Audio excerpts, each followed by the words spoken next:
We will start the meeting. Thank you, everybody, for coming here tonight. Recording in progress.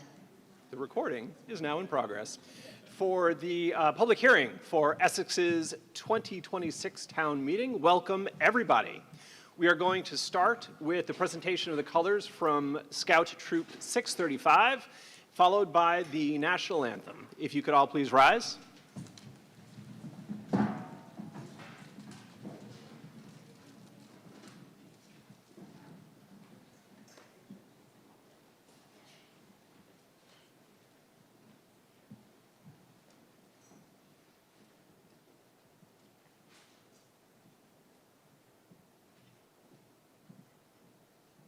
Color guard, attention! Color guard, advance!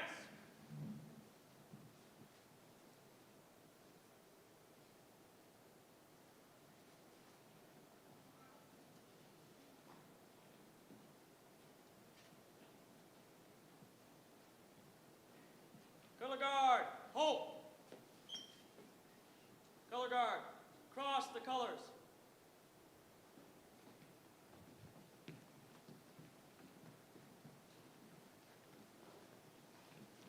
Color guard, post the colors. Scout salute. Oh, say, can you see by the dawn's early light what so proudly we hailed at the twilight's last gleaming, whose broad stripes and bright stars through the perilous fight o'er the ramparts we watched were so gallantly streaming, and the rocket's red glare, the bombs bursting in air, gave proof through the night that our flag was still there. Oh, say does that star-spangled banner yet wave o'er the land of the free and the home of the brave?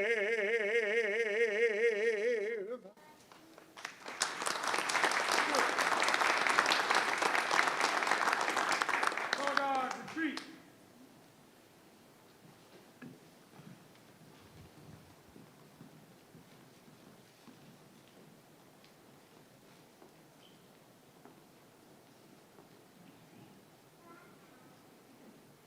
Color guard dismissed. At ease. Thanks again to Scout Troop 635 and the man with the golden pipes, Gary Moreau, for an outstanding rendition of the national anthem.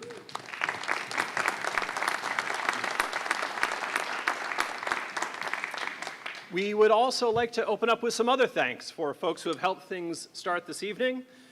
Girl Scout Troop 61845 and Scouting America PAC and Troop 635, members of the Essex High School student government, and others for volunteering to set up and assist with the evening. We would like to thank Essex Middle School staff for their assistance in preparing the meeting. Town Meeting TV, who just had a fantastic article written about them in 7 days, absolutely worth your time, for live streaming and recording this hearing. This is a hybrid meeting with both in-person and remote participation using Zoom. Thank you to all of you who are here on Zoom. We will do our very best to make sure that if you have questions during the course of our meeting, that we are alternating any questions that you might have with people who are here in the house. If you have any questions, those of you on Zoom, please, at the appropriate time, raise your hands to comment and refrain using the chat feature for the proper recording of the meeting minutes. Now some introductions, please. Select board members, we have Vice Chair Kendall Chamberlain, Clerk Shannon Jackson, Ethan Lawrence, and Andy Watts. And we have present town staff, Town Manager Greg Duggan, Deputy Manager Karen Adams, Finance Director Dan Roy, and we have department heads in attendance in the audience, but we're going to let them remain incognito this evening. In the audience, we also have joining us representing District 23, Representative Ray Garofino and Leonora Dodge, and representing District 24, Representative Alyssa Black. Thank you very much for being here. Next, to have our invocation of civility, we would like to have Shannon Jackson please take the mic. Oh, I'm sorry, to be followed immediately by Kendall with the call to order and the opening of business. Thank you, Mr. Sonic. We are gathered together in civil assembly, to gather as a community in the oldest sense of the word. We gather to come together and try to make decisions about what is right, about what is wrong. Let us advocate for our positions, but not at the expense of others. Let us remember that there is an immense gap between saying I am right and saying I believe I am right, and that our neighbors with whom we might disagree are good people with hopes and dreams as true and high as ours. And let us remember that in the end, caring for each other in this community is far greater than any difference of opinion we might have. Thank you all for being here this evening. Thank you, Shannon. Moderator. So at this point, I would like to call the Town of Essex March 2nd, 2026 Town of Select Board to order, please. Are there any agenda additions or changes from staff? No. Any from the board? Seeing none, there is no need to approve the agenda. So at this point, I would ask for a motion to open the public hearing. So moved by Shannon. Do we have a second? Seconded by Ethan. All those in favor, please say aye. Aye. The motion is open. So at this point, we have a presentation to make. Can everybody hear me okay? And we probably should dim. There's no mic here. Let me use this Is one. this the mic? Lean a little bit more? Okay. That's really, How's that? that's much better. I don't know if this is better. Is that easier? Yeah, that should be fine. Okay, so we probably should dim the lights, and we're following along on the screen up there. So welcome to the Town Showcase and Informational Meeting for March 2nd, 2026. And at this point, I would like to let you know that the Essex Town Report that we did this year won our category in Vermont League of Cities and Towns competition. So good job to all those folks that contributed to that.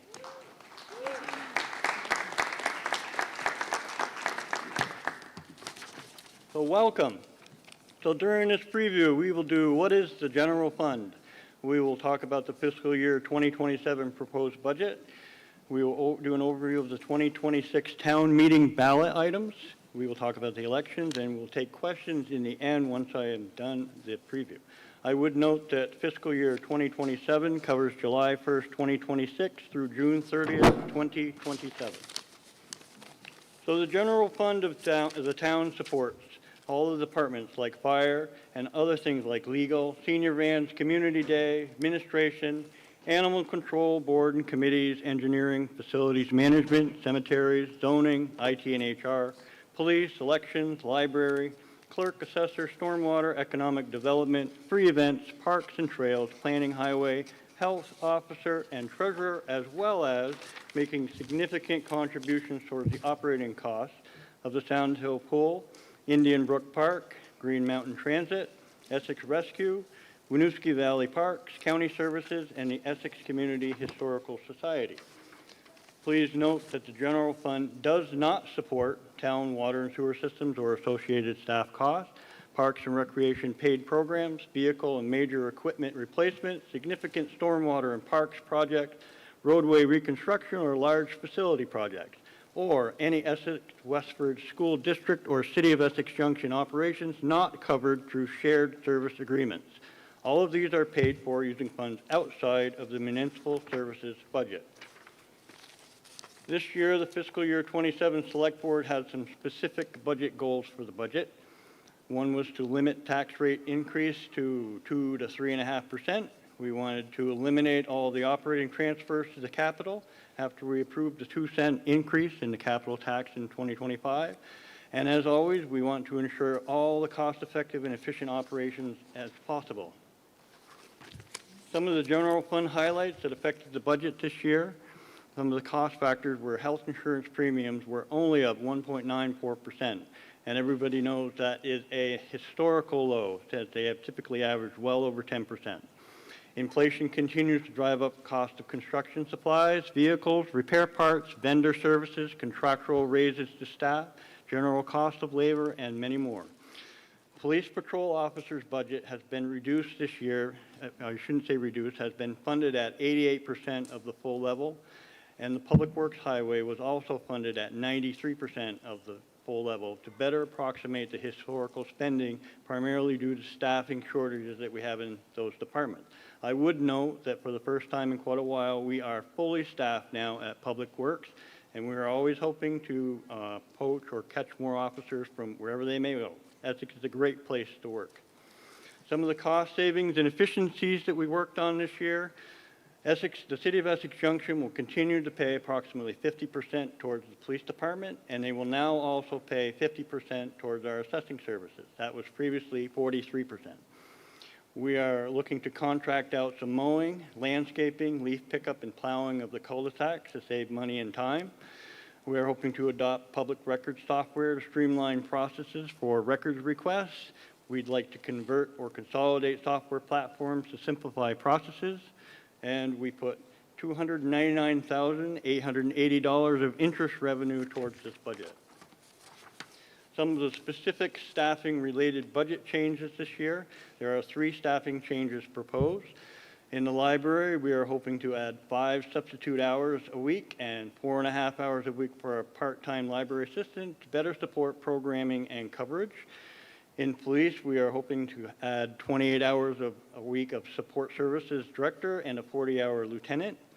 And unfortunately, the state funds provided for 2.6 full-time employees to operate the Community Justice Center will end in 27, as a shift in how the state funds restorative justice work has moved that to Burlington, I believe. Some of the fiscal year 26 changes seen for the first time in the 27 budget. The assessor's part-time administrative assistant role has become a full-time assistant assessor to support continued shared services with the City of Essex Junction. Parks and Recreation Maintenance reorganization has resulted in a part-time trails coordinator going to a full-time trails coordinator. The police union contract adjusted the salaries back in July of 25, and the Public Works saw a wage increase in August of 2025. Also, the part-time economic development position has been absorbed into the manager's office, with the part-time administrative assistant going to full-time, with no increase in full-time benefits. Some more general fund highlights are a portion of last year's fund balance for a total of $78,498 is proposed to be used in the 27 budget to offset one-time costs for $23,648 for the town's portion of police body camera and taser costs, $40,000 for salary survey study required under the union contract, $2,000 for the Board of Civil Authority stipends due to reappraisal, $1,300 for Parks and Rec web track applications, one-time setup fee, $4,050 for installation of a new phone system, and $7,500 for library purchases of wheelchair accessible tables. And I would note that the goal of the fund balance usage is to cover one-time expenses rather than paying for ongoing expenses in the operating budget and eliminate some of the yo-yoing you might see. Some other key budget changes compared to the fiscal year 26 budget. The increase in the expenses started with the regular personnel costs and benefits going up to $897,874. Sorry, that's an increase. There was also an increase in the technology subscriptions and licenses of $98,805. We increased the contracted services by $56,046 and the snow removal line item by $48,000. And then we managed to reduce the budget proposed by $277,522 by reducing some of the vehicle purchases to the tune of $72,000. Some of the fuel costs went down by $54,406. Professional services went down by $50,507, and other cost savings that amounted to $100,609, for a net overall increase in the operating budget of $823,203. Just a quick note on the human services funding. In 1987, Essex voters approved the practice of raising 1% of the general fund budget and distributing it to human service organizations that serve the town. Until 2025, this 1% was included in the budget approved by voters. For the first time last year, there was a separate question on the ballot for voters to decide whether or not to do this, primarily due to a change in the law. Again, voters will be asked whether to dedicate 1% of the proposed fiscal year 27 budget, which is $171,892, for this purpose. As far as that proposed fiscal year 2027 budget goes, I will go through it without human services. The total proposed budget is $17,189,166. That is a change from fiscal year 2026 of $823,203, resulting in a budget change of 5.03%, for an estimated tax levy change of 3.31%, and we estimated the grand list change to be 0.75%. I believe the actual number was 0.71%, so we tend to be very close right there. And that results in an overall estimated tax rate change of 2.54%. And I would note that if the human services ballot item is approved, that increase, the tax rate change would be 2.56%, a difference of 0.02%. This budget is funded through property taxes, interest income, grants, state payments, shared service agreements, permit and service fees, pool and park fees, recording fees, and many other sources. The amount to be raised through property taxes, however, is $12,240,965, which is 71% of the total budget needed without the human services funding, or $12,412,857, 72%, if we also manage to pass that ballot. As far as the estimated tax impact, I always laugh when I get to this point. The town general tax without the human services, the 26 rate is 0.7296. The 27 estimated rate based on this budget is 0.7481. That is a percent change of 2.54%, which amounts to about an extra dollar per week, a total of $51.80 for that house in Essex that is valued at $280,000. The assumption is the changes in the taxes estimated above are based on that average residential value. But this value dates from 2007, which is 20 years ago just about, and will change after reappraisal when the average home price is redetermined. Again, the grand list gross is projected to be 0.75%. We are using $78,498 from the prior fund year balance, and this tax rate does not include the capital tax rate of a nickel, nor the local agreement rate of typically around 0.002 cents. This is actually my favorite slide this year, and it tells you how is each taxpayer dollar spent. And you will notice there is 38 cents that goes to police, 18 cents goes to highways, 14 cents for administrative services, 10 cents for parks, pool, and library, 6 cents for building and stormwater, 4 cents for fire and animal control, 4 cents for community and economic development, 4 cents for county, regional, and legislative costs, and 3 cents for debt service, which is exceptional because we have very low debt, and we hope to keep it that way. So where does each dollar for that come from, the tax revenue come from? As we said before, 71 cents comes from the property taxes. We get 21 cents from the City of Essex Junction for shared services. We get 3 cents for our investments and interest. We get 2 cents for miscellaneous fees and licenses and state payments, and we get a penny for pool and park fees. As I mentioned earlier, the fiscal year 27 Select Board has some clear goals. The first was to limit the tax rate increase to 2 to 3.5%. Note that the proposed tax rate increase for fiscal year 27 is 2.54%, thankfully on the lower end. We also wanted to eliminate operating transfers from the operating budget to capital after a 2-cent increase in the capital tax in 2025. Note that there is none included in this proposed budget. We also, as always, wanted to ensure cost-effective and efficient operations, and this year we focused primarily on mowing and plowing. So you will note that mowing, landscaping, and leaf pickup for 5 town facilities will be done through contracted services. And they will also be plowing all of the cul-de-sacs through those same services. And we expect this will allow staff to pivot towards higher priority items and be able to get more done in the limited time they have. Just a quick note on reappraisal.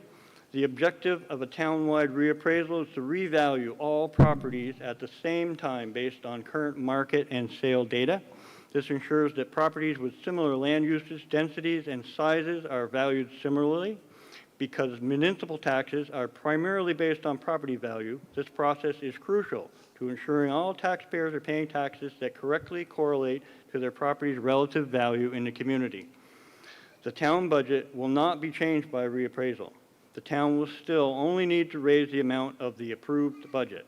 If the value of property in town increases, the tax rate will decrease accordingly when set by the Select Board in July 2026. I would note again, the last townwide reappraisal was completed in 2007, when the average home value was found to be $280,000. Moving on to some of the other ballot items, the first one that I would note is the Development Review Board membership. The question is, shall the voters approve setting the number of Essex Development Review Board members to 5 in accordance with 24 VSA 4460F? This is a citizen-led ballot item that would be binding if passed. The 2 members with the nearest term expiration dates would not be replaced when their terms expire. The next ballot item is 80 and 90 Upper Main Street, the new municipal complex. Question 1, shall the voters of the town of Essex advise the Select Board to continue overall progress on implementing the new municipal complex at 8090 Upper Main Street, for which the Select Board adopted a conceptual master plan in March 2025. Note that this is an advisory ballot item. The other one on 8090 Upper Main Street, the new municipal complex, is question 2. Shall the voters of the town of Essex advise the Select Board to complete public infrastructure design at 8090 Upper Main Street, which was purchased in 2023 to serve a new municipal complex, and for which the Select Board adopted a conceptual master plan in March 2025 under the following conditions, and this is advisory as well. Number 1, only the following funding sources are eligible to cover town costs: capital funds, impact fees, $500,000 in eligible grant funding and any other grant awards, donations, reserve funds, approved fund balance assignments, and/or local option tax revenue, should any local option taxes be approved by voters. 2, construction of any portion of the new municipal complex shall not occur without future voter input. Number 3, costs for this infrastructure design phase of work, currently estimated at $1.5 million, do not exceed $2 million to come from the sources listed above. I believe I'm just about done. Article 11 is election of the following. We're looking for a moderator. There's 1 vacancy. And we have 3 vacancies for the Select Board, 2 3-year terms, and 1 one-year term.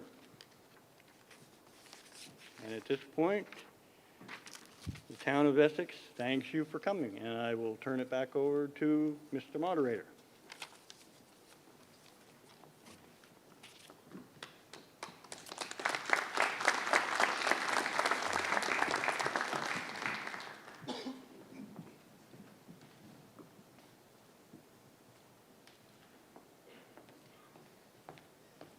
Didn't want to forget the zoomies out here. Okay.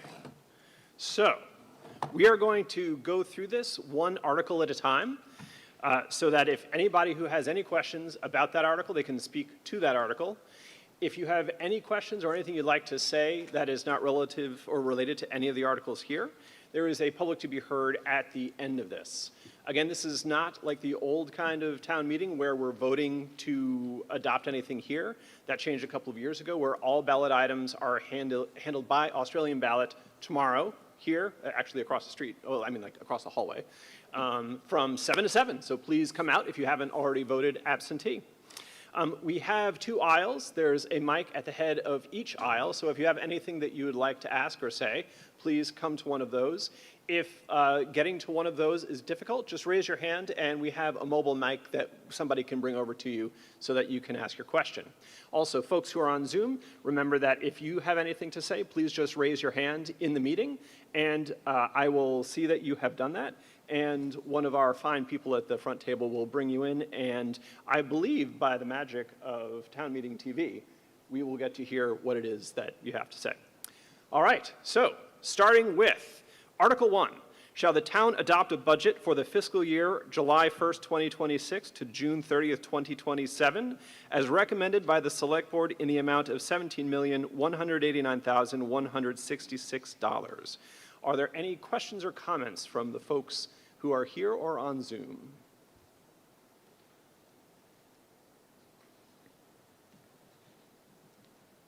Oh, yes, sir. Come on. Do we need to have people say their name into the mic? Okay, if you could please say your name into the mic. Good evening, Mr. Moderator. My name is Ken Signorello.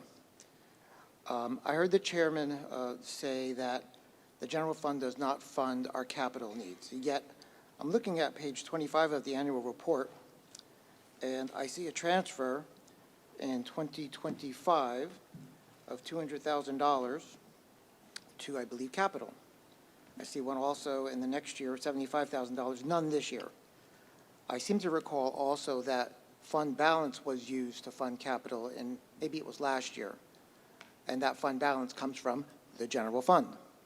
So my question, Mr. Moderator, to anybody who can answer it, is there any general fund transfers this year consistent with the statement that there is none? Thank you. Who on the board would like to take this, or on staff? I would send that to our town manager. Greg Duggan, Town Manager for Essex. This year, in the proposed fiscal 27 budget, there are no capital transfers proposed. Past years, there have been transfers from capital. We have used fund balance assignments to fund capital. For the fiscal 27 general fund budget, there were no capital transfers proposed. Satisfactory answer, sir? Yes. Very good. Is there anything else? I don't see anybody on Zoom. Apparently, Mr. Chamberlain gave a very convincing presentation. All right, we will move on to Article 2. Shall the town of Essex vote to appropriate an amount equal to 1% of the general fund budget, as passed by voters, to the Essex Human Services Contributions Fund to support social service organizations such as Being Reasonably Necessary and for the support of programs to benefit Town of Essex residents? Is there anyone who would like to ask a question or say something to this?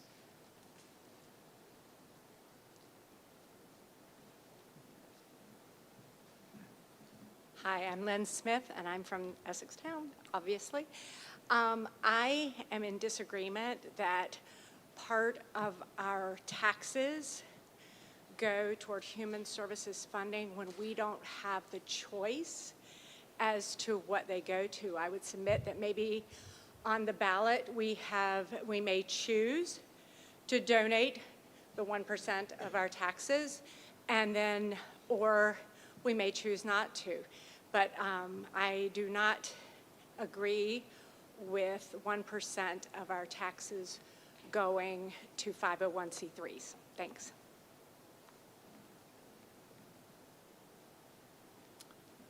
Is there anyone else? And I don't see anyone on Zoom. So we will go to, oh, sorry, come on up. What would you like? Sorry, I'm just wondering if Oh, could we get your name, please? oh, sorry, Margaret Smith. Thank you. If it's possible to get a list of the human service things that are funded by this 1%. Is this in the town report? Excellent. So you see, Ms. Smith, it's up here on the screen, and it would also be in the town report if you have a copy of it. Do you know what page that is? 10? Did I hear 10? All right. It's very colorful. It should be easy to find. I still don't see anybody Mr. on Zoom. Moderator? Oh, sorry. Yes, Can I sir. just clarify, the list that you see up there, that's in the annual report, that's the 2025 recipients, so we don't know yet what the 2026 recipients will be or what the 2027 recipients will be. There's a whole application process. A committee makes recommendations to the select board, and then they approve those funding assignments. We don't know what that list is until after the budget is approved. Makes Just for the sense, point of because clarity. there's no money to give until it's been approved. Are there any other comments or questions about this? Yes, ma'am. Name is Mary McGinn. I'm just curious, does this decision fall on the staff or the select board? And how does that group of people feel about being given that task to make those choices? I'm sorry, could you repeat that question? Who makes the choices once they're applied for? And how does the group that has to manage this feel about managing it? Is this, an appropriate way for our staff or our select board to be spending their time when we could all give money where we choose? Just a thought. Like, who does the work to make the decisions? Okay, well, I would note that back in '87, there was a vote to approve this. And staff has a very robust. Right, okay, wow. So I would note that it was approved back in 1987, but staff has a very robust program it's actually a committee. And I might ask Andy to speak to this since he's very well versed on it. Yeah, there's a committee that's nominated by the manager because our charter says that the manager sets the budget, so it's through the manager's process.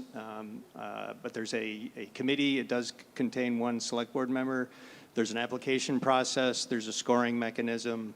And ultimately, there's a recommendation that comes to the select board, and the select board votes. We have the option of changing amounts, however the select board chooses to, but the ultimate decision is the select board's. Yes, ma'am. Hi, Cheryl Van Epps, Essex Town. I served on a state advisory board, and we performed a needs assessment for my area of interest. My question is, how many folks are using these services? And do we have an idea of how many folks are in crisis mode, have urgent needs, and are we meeting them? Are there others out there whose needs are unmet? I also see that there's affordable housing and housing assistance. I'm going to ask the Housing Commission tomorrow, I guess they meet, the same question. So any information on that, I'd appreciate. Thanks. Hi, Cheryl. One of the criterias that was approved by the select board for this is how many, it's actually a scoring mechanism for the process, is how many Essex residents does each nonprofit serve? And depending, the more Essex residents that you serve, the higher the nonprofit ranks in our system. I don't have an exact number, but I could look for those numbers and get back to you. We have a contact point with each other. So I was wondering specifically for Essex Town, because I've seen some data for Chittenden County, the numbers who are homeless, for instance.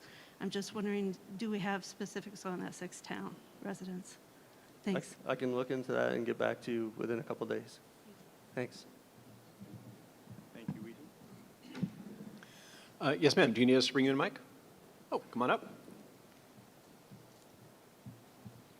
Betsy Dunn, part of Essex. So we have these things that you have for recipients. And knowing that the governor is going to try to decrease the money that he's giving towards the Justice Department, the League of That's it. And will you be able to give them, to make it whole, money from this to save that counselor going out with the police when there's a violent call for one? And a social worker would go to de-escalate, so we don't have anybody getting killed because they're having a mental health issue more than a criminal issue. Can we take some of this money and put it to what the governor takes away from what we would have gotten from the police to foster and take care of those counselors, to stay with our police? Do you think yes or no?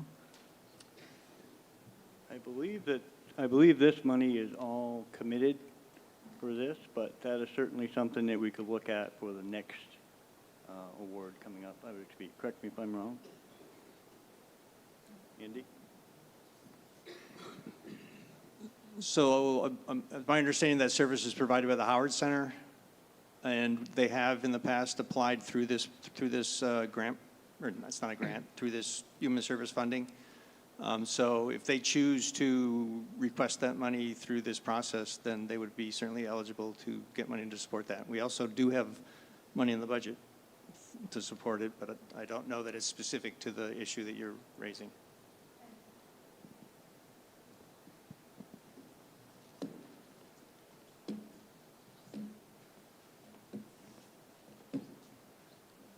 Jerry Fox, I live in the town.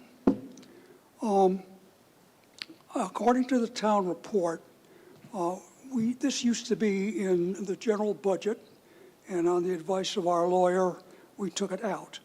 I would like to understand his rationale for taking it out of the general budget. Thank you. So if I understand the question right, it's why is the human services pulled out of the general budget? Well, And a standalone budget item? The town report says we took it out of the budget on our lawyer's advice. That's correct. I'd like to understand his rationale for giving us that advice. I think it's the wrong thing to do. I would like to know why we did it. Hi, Greg Duggan again. Yeah, so I think it was last year was the first time that the funding, human services funding, was done this way. Some of the select board members had asked questions about the process, how we did it, referenced some other towns were doing it in the state. We had the town attorney look into it. He found a couple of court cases, I don't remember them offhand, but I can follow up with you, that referenced that the better way, the more right way to do it is the way that we're doing it now. The way we were doing it before was not wrong, but if somebody challenged it, this is the better way to do so. That was the legal opinion. And I will Better follow up with way the court and cases. why? Because it's more defensible in court if somebody was ever to challenge it. Okay. And that's based on a couple of legal Thank you. cases that are out there.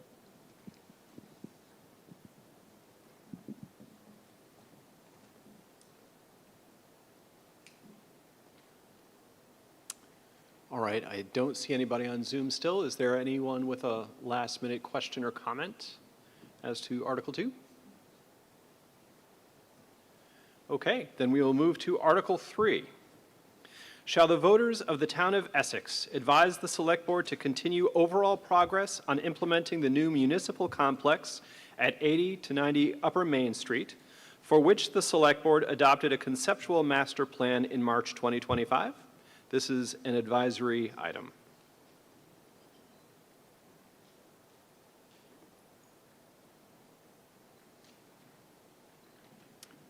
Nobody has anything they'd like to say. My Zoom has gone out on me here, so I'm trying to make sure we don't have anybody.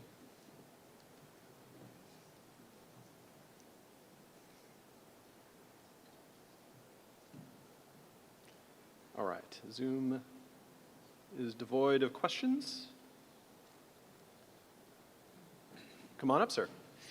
You don't need to, everybody can just come up to the mics if you have a question you'd like to ask. Go ahead, sir. Thank you. Dean Pichon, new Essex resident. Forgive me, I'm not familiar with this, but I would like to understand, what would a no vote mean to the outcome of this issue? Thank you. So ultimately, I think I can answer that it does not necessarily have a direct impact because it is an advisory motion, but it gives the select board the sense of the voters who cast a ballot as to how they would like the select board to continue approaching the development of 8090 Upper Main Street. And so this is something that they would take under advisement.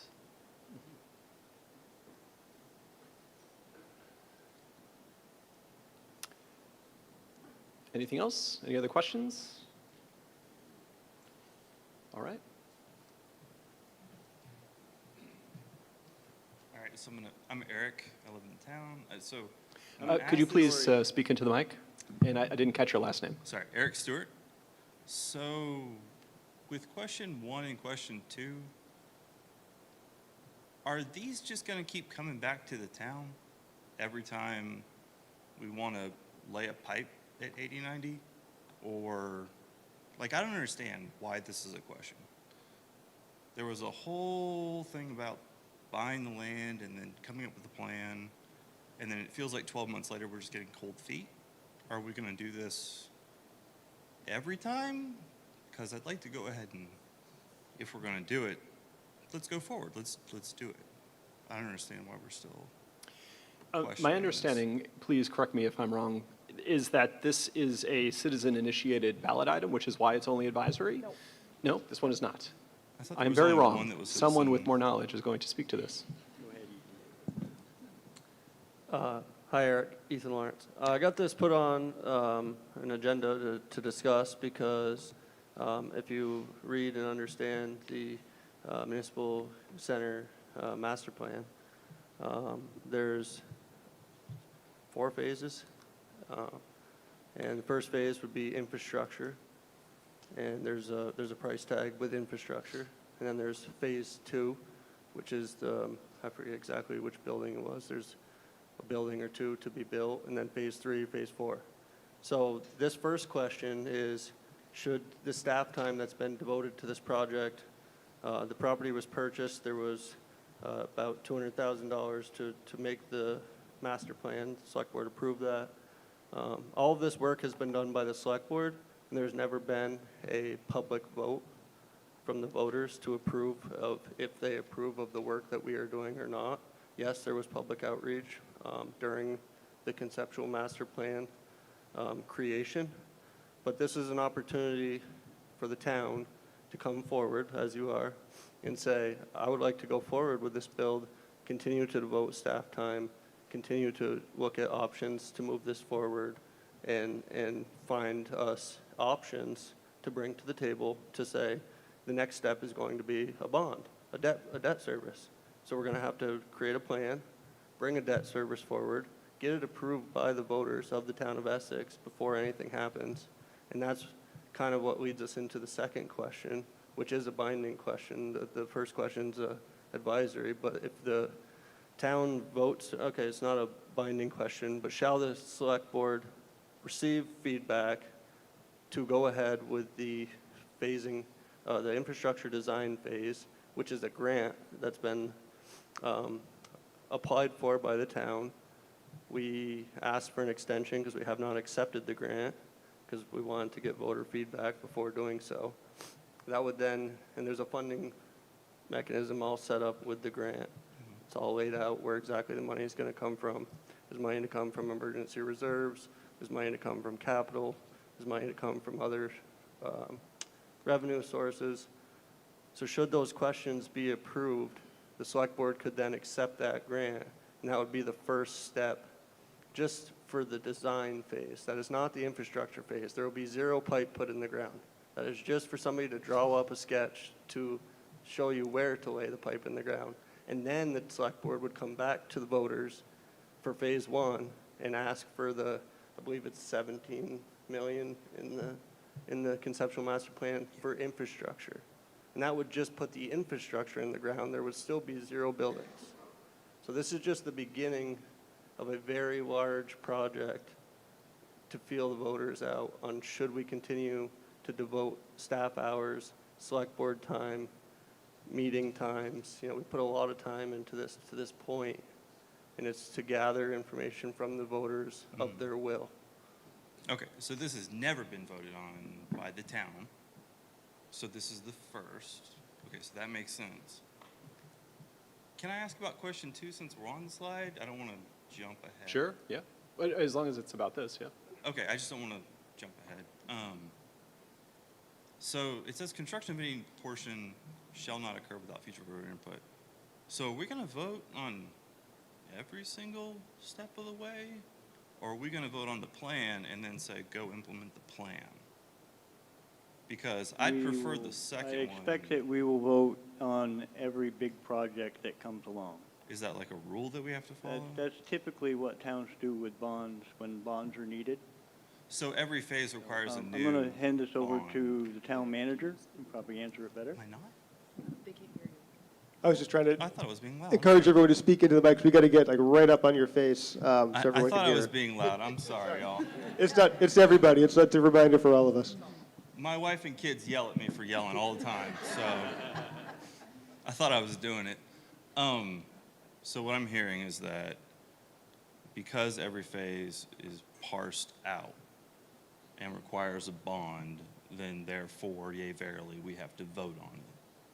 Is that how that's, is Yes. that why that's stated in the question? I'm learning is what this is. I'm not trying to be combative. I know I'm coming off that way.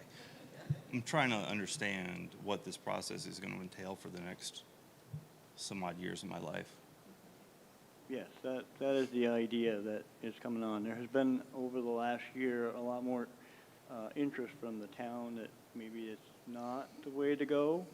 So that's why we asked the first question, and of course, depending on what happens with the first or the second question, the second question in a lot of ways could be interpreted as kind of the first real approval of the voters for money that is spent other than from the ARPA funds for this project. Okay, cool, thanks. Yeah, go ahead, Chief. All right, no other questions from inside the house? And I do not see anything on Zoom. Oh, all right. Great. We're on question 2, right? Question, Article 3. Yes. Question 2. We're talking about the, so is this what we're talking about? Because I think we switched ahead, so. Shall the voters, la, la, la, la, la. So I was waiting for Yes, them. that's it. Okay. So to add to that, I mean, I voted no on buying the land, but to add to that, I think a lot of people that voted on buying the land could not even conceive. I'm sorry, can you speak up? The mic? Could not even conceive much of how much this project was going to be. Like, you know, $80 to $100 million in the end to get the whole infrastructure in. The initial conceptual plan has a cost in there of upwards of about $100 million, but that is for a total build-out of everything. at the Right, time. but once we start, it's like, once you put that shovel in the ground, I mean, I guess there's no shovel for this part. Once you start, we're not just going to stop, because it's sort of the ticket in. Yeah. And, you know, I think we really have to think about it. That land sitting there doesn't really cost anything to sit there. There's no taxes we're paying on it, so why not think about this a little bit? I mean, we have a lot going on right now in the world with our expenses and all that kind of stuff, so, you know, I don't want to just say like, oh, we voted on it to buy the land. Like, why don't we just keep going? Go ahead, Shane. So I just want to make a correction. There was no public vote on buying the land. That was a select board in 2023 decision, just for clarity. For Then I people in the definitely didn't vote on it. You may have, but In my mind. But I would add to that in that there was a lot of robust town involvement, public Yeah. involvement, and it was very clear at that Positive. point that they wanted to purchase a long-term investment as opposed to just reducing the budget or something like that. And I think it's great we have the land, but like, this complex seems massive and expensive, so why not take a year or two to think about it before we start paying for it? You know, yes, we have a $500,000 grant, but we're going to have to add $1 million to that. We can use that $1 million for something. Well, I would just say that we are thinking about that by asking the people of the town of Essex what they would like us to do going forward. Thank you. Sharon, before you sit, did you introduce yourself before you started to Oh, speak? Sharon Zakowski. I live in Essex. We want all these fine people to know who you are. All right. Betsy Dunn, and she stole the words out of my mouth. But I agree that I think that we should take time to think about what we're building there and what the actual cost to the Essex taxpayers is. There's a lot that goes into this building, and I think that, yes, we do need a new library. Our librarians are just squeezed with all of what's going on with the books, even just when we're having the book sale, just where to find space. And the police department, the fire department, you know, are saying that they need a new fire truck and maybe a new whole structure to live in and to work out of. And I think we need to really think about what we're spending our money on. It's tight right now, and it's going to get tighter in the next couple of years, and then maybe it'll settle out. But in that time, you can make other choices and look at different ideas. I don't think anybody was really wild about the things that we saw. They just, it was okay. Thank you. Good comments. Thank you.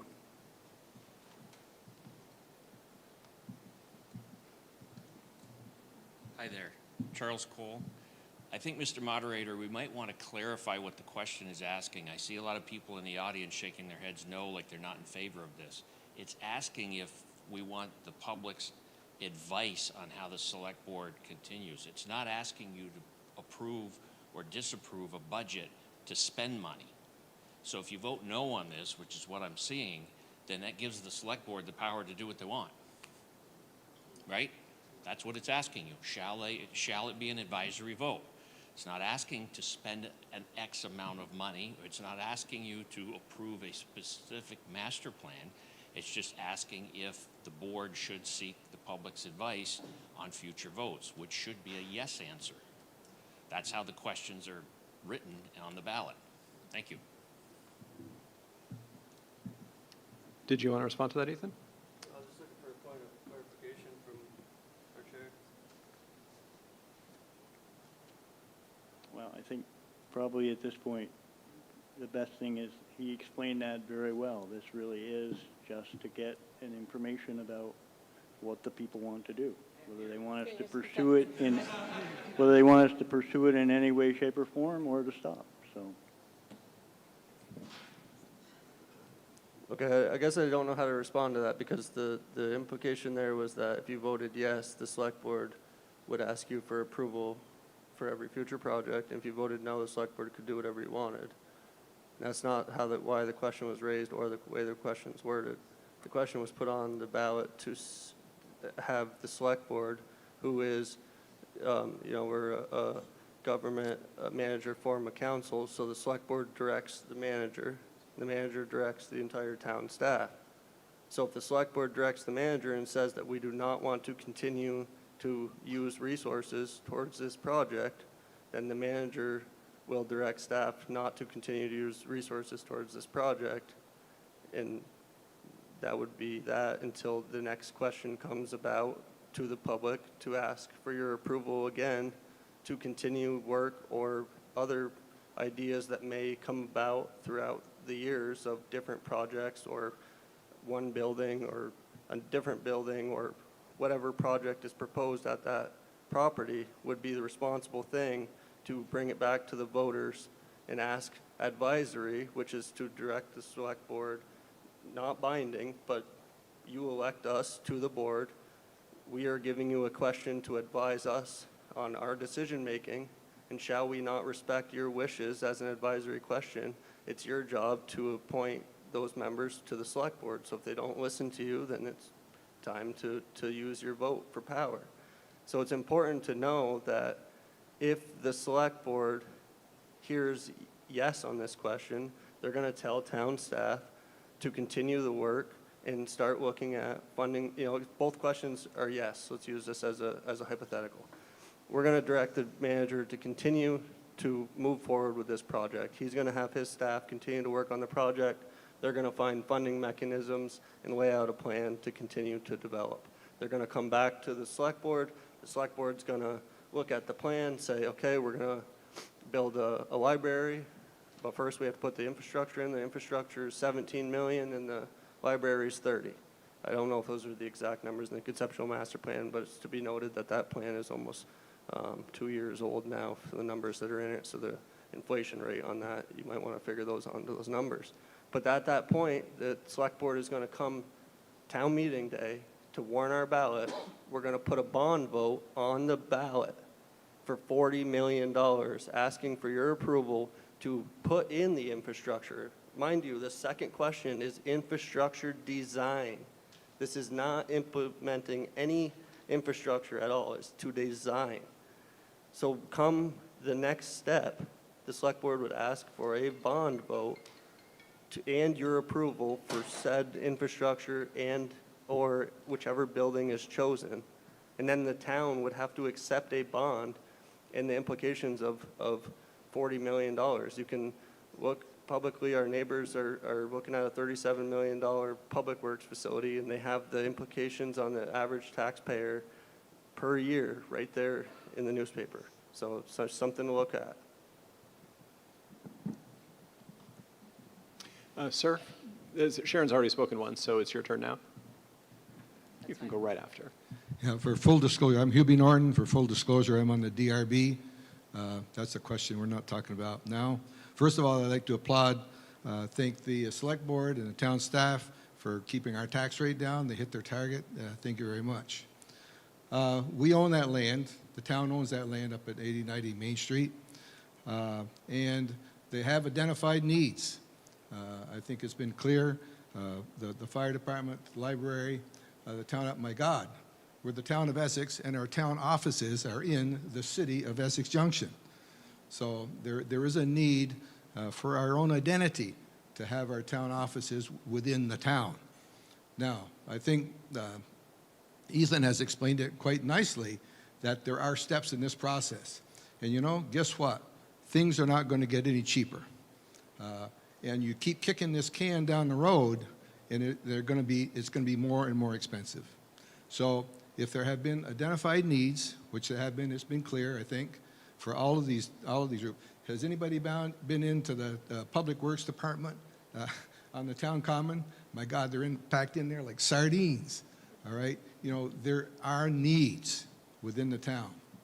And our town is growing, and so I would encourage people to vote yes on this, to provide direction to the select board and consequently to the town staff in order to proceed. We are a growing community. We're struggling for some identity. Let's get our town offices in the town. And I'm not saying that's going to be the first building, okay?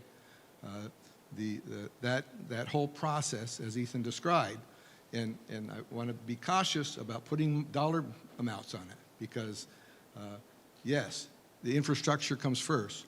Politicians do not like to spend money on things that go in the ground because you can't see it. But guess what? In order to have a building that you can see, you got to have infrastructure. So you need to take these steps, and they've very neatly outlined the first step. Well, actually, it's the second step because we've already bought the land. And as was explained, there was a very robust process describing this community, describing the process, what the layout, conceptual layout, it's a conceptual layout, which building would come first, exactly what it would look like, how much it would cost. Those are conceptual ideas. Those will come down the road, but you have to start somewhere. And we've started with step one. We now have to go to step two, build the infrastructure. Design it first, get the bond issue to build it, and then you can proceed with the next need. And guess what? By the time that happens, they're not going to be like sardines. They're going to be squeezing out the windows at Public Works and the fire department, library staff. We need a new library. We don't have any parking. There's all kinds of needs that have been clearly identified. We need to proceed with this process. Thank you. Thank you. Well said. Sharon. Go ahead. Sure. Thank you. Just real quick, your reference to the Public Works. The Public Works is actually the only building that's not included in the conceptual master plan. The plan is to take the fire station over, and they would take over the fire Sorry, station. Aaron. And then there would be some renovation. So I yeah. understand what your point, but just to be clear, there's not that the Public Works is not in the conceptual master plan. There's been a lot of discussion about how this would proceed, and there are no solid plans, okay? But for example, if you build the fire department building first, now Public Works may move into that space, okay? So there's some sequencing involved here, all right? So I understand Public Works was not explicitly laid out there, but in the scheme of things, there would be space made available in the process for Public Works to have more space and so on. So this is not a simple bang, bang, there's going to be steps involved. So, yeah. All right, Sharon. I'll try to be as fast as I can. I just wanted to respond to the yes or no vote thing, the short version. I think no would mean that you consider, because it's just advice, going another direction than the conceptual master plan. And a yes would mean you'd start going with it. But as to needing the public complex, I think we're paying $450,000 to $500,000 a year on the police bond, and we just recently, for me it's recently, I'm old, renovated the town offices so there'd be more room by moving the police out. I think we should wait until the police bond is paid off in 2035, because we're already paying $500,000 a year, and now we're going to add this to our taxes. Thank you for your comments, and I would just point out that this is exactly why the Select Board asked these questions. This is awesome. Hi, Roger Dodge. I couldn't hear all the dialogue, so forgive me. Just to clarify, we're talking here about land we own, correct? And we bought it for $3 million, correct? Thank you. Jerry Fox again. I've been to a lot of these meetings over the years. I'm not a native, but I've been here a long time. I have never seen a time when it was good to spend money. Never time to spend money on buildings. Well, this is a pay me now or pay me later. The town is growing. The staff is very cramped in the present location. As the town grows, they're going to need more space. The time to do it is now. Thank you.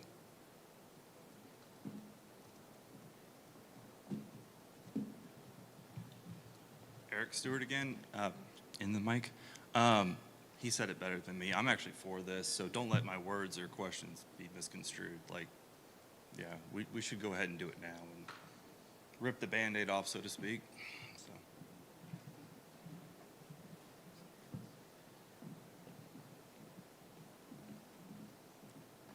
Will Dodge. I live here in Essex. I'm on the Energy Committee.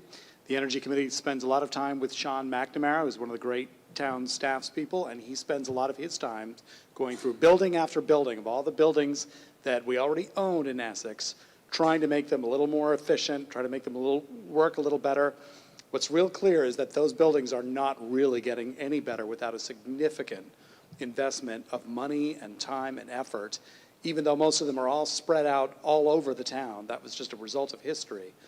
This is an opportunity to really reinvent the town in a way that makes sense and that could, if it's done right, ultimately both reduce some of the current operating costs when you adjust them and also potentially generate some revenue along the way. So I'm 100% in favor of it. I think this is a very responsible way to go about getting a sense of how people are feeling, but make no mistake, this is an important junction point to decide what direction the town should ultimately go in, and Upper Main Street is the right way to go. So thank you.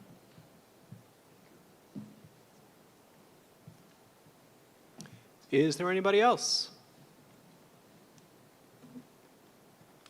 And seeing nobody on Zoom, we will move on to Article 4. Shall the voters of the town of Essex advise the Select Board to complete public infrastructure design as the first step toward potential construction at 8090 Upper Main Street, which was purchased in 2023 to serve a new municipal complex, and for which the Select Board adopted a conceptual master plan in March 2025 under the following conditions. Number 1, only the following funding sources are eligible to cover town costs: capital funds, impact fees, $500,000 in eligible grant funding and any other grant awards, donations, reserve funds, approved fund balance assignments, and/or local option tax revenue should any local option taxes be approved by voters. Number 2, construction of any portion of the new municipal complex project shall not occur without future voter input. Number 3, costs for this infrastructure design phase of work, currently estimated at $1.5 million, do not exceed $2 million to come from the sources listed above. That is Article 4. Is there anyone who would like to speak to that?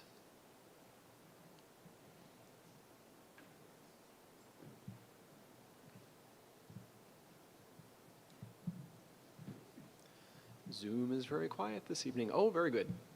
Hi, I'm Martha McLaughlin. I just wanted to confirm that this is, my understanding before tonight was that this was for the infrastructure going in, but this is just the plan. This is just like, where do we want the road to go and where do we want the pipes to go on this property? That's Correct? correct. Yes. Okay, thank you.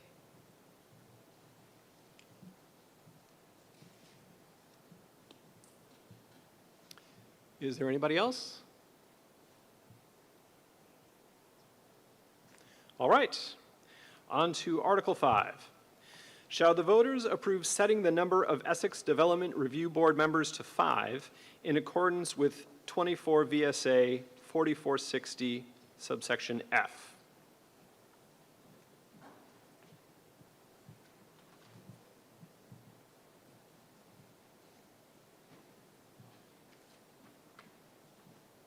Given everything I've seen on Front Porch Forum, I'm a little surprised that there are no opinions to be offered here this evening. Oh, there we go. Lisa Goodrich. So one thought I've had, and I haven't been on Front Porch Forum or reading the exchanges, one concern I have, though, about lowering the number is that I think it's good to have more voices rather than less in this instance. As maddening as decision-making can be, I think you ultimately come to a better consensus with higher numbers. That's all.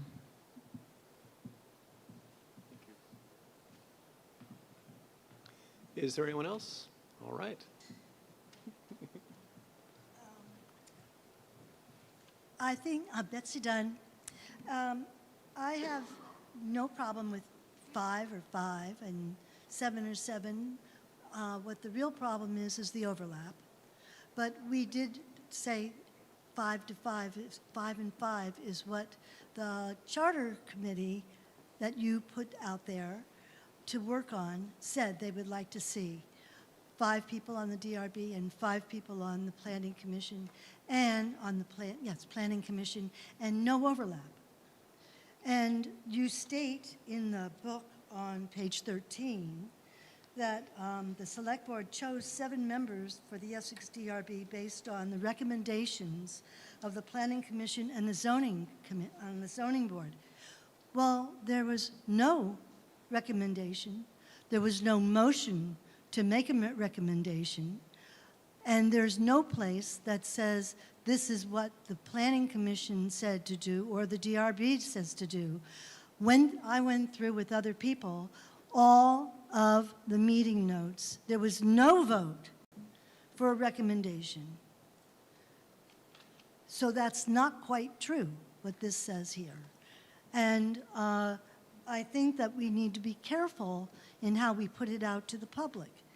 We all are dependent on what you have searched and looked for, and then we go out and, why should we have to really check you? But I think we do have to check you. I wish people were checking someone else around about this time. But I think that this statement is here for people to read. It's incorrect. And I'm sorry that it's just coming out now. Half of our voters have probably already voted. And so this is a done deal there. But I think that when we talk about having 7 people on each of the committees, we have 5 on the select board. It seems to work okay. But we had 7, and the real issue there is that we have lost half of our town. And the people out there, the pool of people that want to get involved is less. We've lost those people to the city because that's where they belong. And we are where we belong. But having so many people on every committee can make it harder to fill the holes. And those holes are counted towards your quorums. They don't go away. And so it just makes that quorum, if you haven't been able to fill those holes, because people don't volunteer as much anymore, that makes it a problem. And the 3x3, it's an ethical issue. When they sit on the legislative side, that is the Planning Commission, they make the rules. And when they sit in the DRB and they are applying those rules and saying, no, you can't build it that way. No, you can't do it down at these slopes, they're too high. That's what that's about. And we need to pay attention to that, because 2 people who were in the DRB came to a planning commission and they were talking about something, and the 2 guys, and one person raised his hand. How do I know this? Because I was reading the minutes. He raised his hand and I said, he said, we're working on this in the DRB. Should I be here? And that's a question, because they can impact either side of that committee's vote. And we need to be careful about that, because that is ethics. And we don't have an ethics committee really yet. I'm happy to hear we're going to, but we don't. Thank you very much. The only comment I will make is that that is a citizen-initiated ballot item, and the Select Board has no position on it. I will note that we did research the Planning Commission comments, and those were found to be factual. Correct me if I'm wrong, for the town manager. Yeah, neither the Planning Commission nor the Zoning Board took a formal vote. They did have multiple joint meetings leading up to this, and they discussed what the membership and constitution should look like, and that was the recommendation that went forward to the Select Board.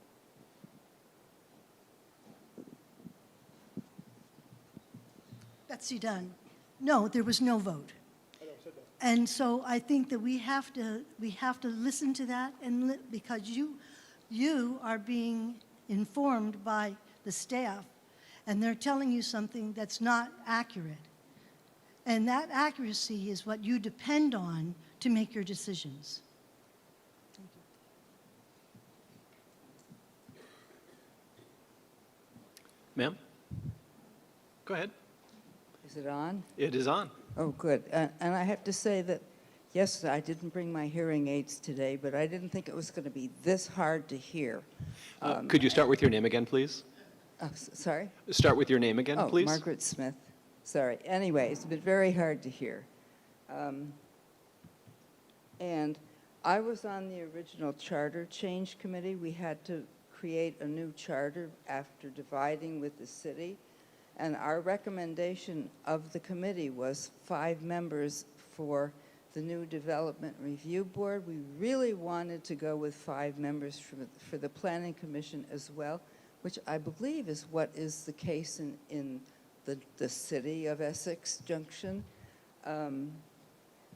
And one of my biggest concern is the fact that there are people who are on both committees, which is a little bit like having the fox guard the hen house.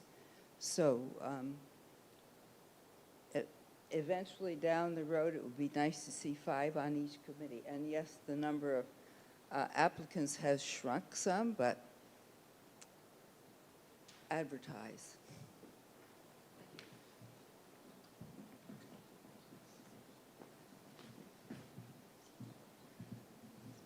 Hi, Cheryl Van Apps. I am another person who went over the meeting minutes, including the workshops, the joint workshops. And we were looking for what exactly happened, how did the process go? And again, we saw 5 were recommended for each board, and we read where I'm going to say at least 2 members of, I believe it was the Planning Commission, were saying no overlap. That was their sticking point. So I would ask the board here to please show us where these votes were for these recommendations that were supposedly made by the Planning Commission and the Zoning Board. That was stated both in the voter information on the website of the town and also in the annual report. So that's my question for the Select Board. Thank you. I do believe Greg said there was not a vote. He explicitly said that didn't happen, but I'm sure that there's a way that whatever it was that he saw that made him give the answer that he gave earlier, that he could provide that information for you. Thank you, appreciate it. Yes. Yes, sir. Mr. Watts.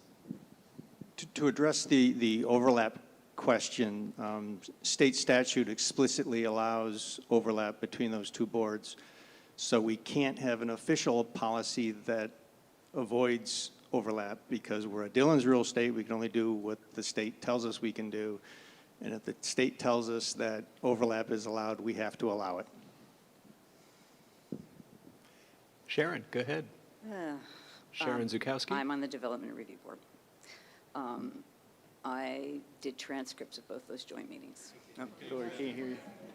I did transcripts of both those joint meetings. There was never even a people went back and forth. No one decided. In the transcripts, they just said, let the Select Board decide. Maybe 5 with 2 alternates, maybe 7. As to, I would check with an attorney about that, because Dillon's rule means that you can't do anything that Vermont state does not allow you to do. But you can be stricter. So if it allows overlap, you can say, we don't. And most towns, probably across Vermont, only have 1 maximum. So it doesn't stop you, the Select Board, from being stricter. It stops you from doing more than they allow, but you can do less. And I don't think overlap of that many people is probably a good idea. I love the people on the board. They're amazing, but I don't think it was recommended by staff originally. Definitely was not recommended by the Charter Committee. And the Charter Committee did recommend 5-5, but that clause was removed in September 18th for some reason. Thanks.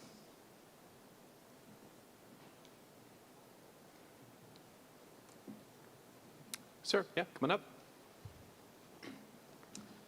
Hi, Ken Signorello. I've heard a few people say what committees they serve on. I serve on the Conservation and Trails Committee as the chairperson and the Economic Development Commission as the vice chair. I just want to say that as an advisory committee, I would never want to characterize a conversation that a committee has with a position a committee takes.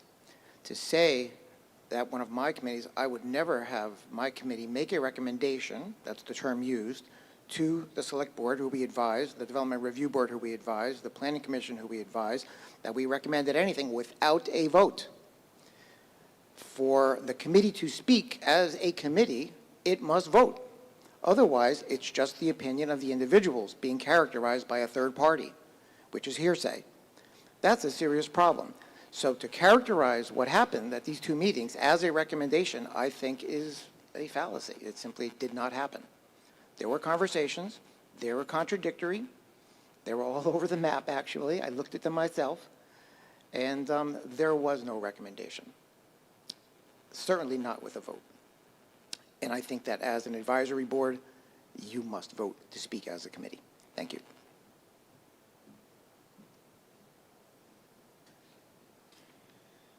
Is there anybody else?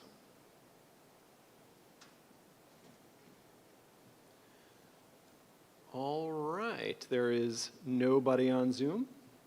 So I will just mention that tomorrow at the polls, we will have Article 6 for the election of a moderator. And for 3 vacancies on the select board, there are 2 3-year terms and 1 1-year term to fill the vacancy with the departure of Ms. Delphia. At this time, Mr. Vice Chair, if you would like to entertain a oh, no. Oh my gosh. I forgot the most important part of the whole meeting. Public to be heard. Is there anything that anyone would just like to say? Thank you. Come on, but you gotta have something to say after that.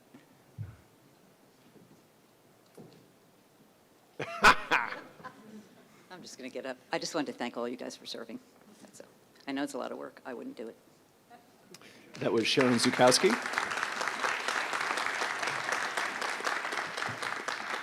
Kirk Smith from Essex, and I do appreciate your candid responses tonight. Just a quick reconciliation question. So I found it hard to reconcile, and I just did spot stuff, but on page 25, actual expenditures for overtime for the highway, that's all I was looking at, is like 72K, 72,182. And then on page 50, you have the salaries for fiscal year 25. And when I look at the hourly rates and what they got for their total year wages, I couldn't come up with 72,000 for overtime. The overtime would have been much more, assuming that they worked 52 weeks and 40 hours a week. So just curious, and I also didn't see anything in the expenditures for bonus, which they could have gotten, which might have gone into that number. So just looking for some clarification as to where bonus numbers get expended in the line item thing, and how is overtime accounted for to just come up, to 72,000. Thank you for that question, sir. I've waited all night for a question for our financial director. Hello, Dan Roy, Finance Director. I would say in comparing the 2 lists, there is some overlap with some of our highway department and other departments. So like we have Parks and Rec people and highway departments. So there is a little bit of difference in a way someone might be listed on the salary and benefit pages as their main department compared with being listed in overtime strictly in the highway department side of things.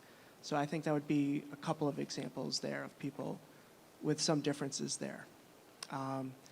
The list for salaries and benefits is a composite of just all salary and benefit information for the staff during the fiscal year.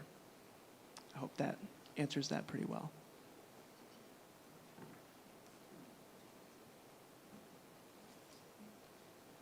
Well, that doesn't seem to reconcile if I took the highway salary or wages that they earned during the year, okay, and then took regular pay, so their hourly rate times 40 hours times 52 weeks. Yeah, so if you don't mind, so to expand on that, those hourly rates are based on a specific date, and I'm trying to remember within the staff salary and benefits, it might be the very end of the fiscal year that those rates are based on. Well, So, that would make it even worse. If the rates were lower, that would make it even worse. So just curious as to how that gets squared away. And you didn't answer the other question. Where does bonus fit in? You called out bonuses as something specific in their wages, and I don't see an expenditure item for bonuses. yeah, our line item, we don't have a specific line item in our accounting system for bonuses per se. It is, full-time salaries, part-time salaries, overtime. We don't distinctly have a line item for bonuses that we do. Obviously, in the last fiscal year, we did provide bonuses for our highway department. but that doesn't show up specifically in any of separately in any of the 3 line items. Okay. It just makes it difficult to then try to reconcile back to the 72,000 that you did spend for overtime. So that was really my question. Okay.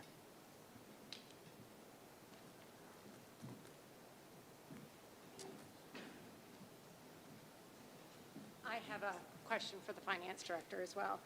Oh, then if you could just start with your Lynn name. Smith. Back in the fall, we had a consultant come and speak to meet with town people about the Parks and Rec. And I see on the, I don't know where that came out of the budget, but I see on the 2025 budget that there was a $3,000 budget for other purchase services, and then the actual was $73,677. And then 26, there was $3,000 budget, and actual was $10,000. Was that for the consultant? What's the name of that line item? Is it professional services? Other purchase services. I have page number 23. If that's not where he came out of, I'd like to know how much we paid for the consultant services and what we actually got for that, and what we will get going forward. So if I'm correct in looking at the same line as you, fiscal 25 budget, 30,000 and an actual of 49,000?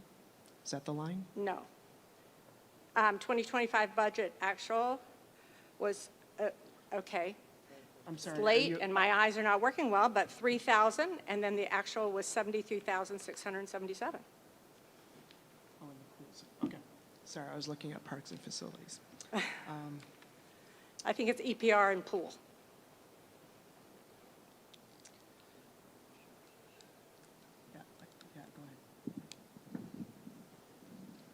Lynn, I apologize. It might be something we have to follow up with you about to track down the exact spending as far as being able to answer right now. The consultant we hired it's Berry Dunn. Berry Dunn. They started at the end of fiscal year 25. They've carried into this current fiscal year. The select board had assigned some fund balance to support that project. So it was about $80,000 as far as exactly what that 73,000 is in the book. We'd have to follow up and track down exactly what that is for you. Okay, because in 2026, we were significantly over budget as well. So that's the reason why I asked. I wondered if that was where that came out of. But I would like to know, I think we all should know why we were $70,000 over budget. Sure. If we can connect after the meeting, I can grab your contact Okay, information thank you. and be in touch. Thank you. Sure.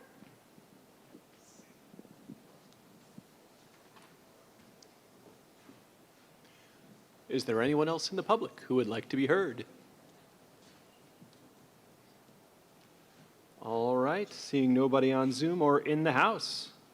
Mr. Chamberlain, I now send it over to you to look for an adjournment. Okay, and before I adjourn, I would like to thank all the residents for the support that they give the town in funding our budget and everything we do. It makes Essex a wonderful place to live. I would also like to thank the staff that Essex has. They are all exceptional people that perform their duties very diligently and take care of things a lot better than you might expect them to at times. And I would especially like to thank Tammy and Kate for putting on the town meeting. Basically, the town meeting is great. Kudos.